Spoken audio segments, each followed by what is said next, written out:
Gusto mo ba na buong magdamag siyang mababalisa sa kakaisip sa iyo pagkatapos mong gawin ang ritual na ito?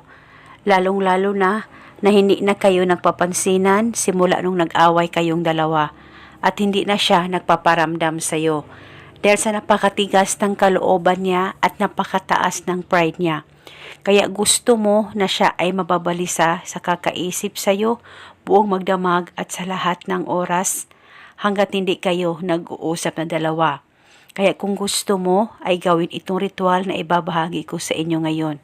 Ito'y napaka-epektibong ritual basta dapat 100% ang paniniwala mo sa mga ganitong pamamaraan. Pwede ito gawin sa kahit na anong araw o oras na gusto mo basta gawin ito bago ka matulog. Ang gagawin mo lamang, umupo ka muna dyan sa higaan mo. Pakaisipin mo ng mabuti ang mahal mo. Ipikit ang mga mata mo, mag-focus at mag-concentrate ka. Dapat wala kang ibang iniisip kundi ang target lamang at dapat tahimik ang nasa paligid mo. At pagkatapos, habang ikaw ay nakapikit sa mga mata mo, ay tawagin mo lamang ang pangalan at apelido niya ng paulit-ulit kahit ilang beses ay pwedeng-pwede po.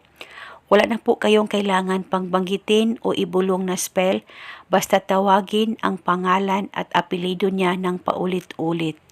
At paniguradong ngayon mismo siya ay matatamaan nito. Basta gawin ito sa mabuti at hilingin ng buong puso. At kinabukasan, pwede mong ulitin ang paggawa nitong ritual, gawin ito bago ka matulog. At depende po sa inyo kung hanggang kailan nyo po gustong gawin ang ritual na ito dahil isa itong gabay para mas lalong mapabuti at mapatibay ang samahan at relasyon ninyong dalawa ng partner mo. At eto muna sa ngayon, maraming salamat po sa panunood. May God bless us all.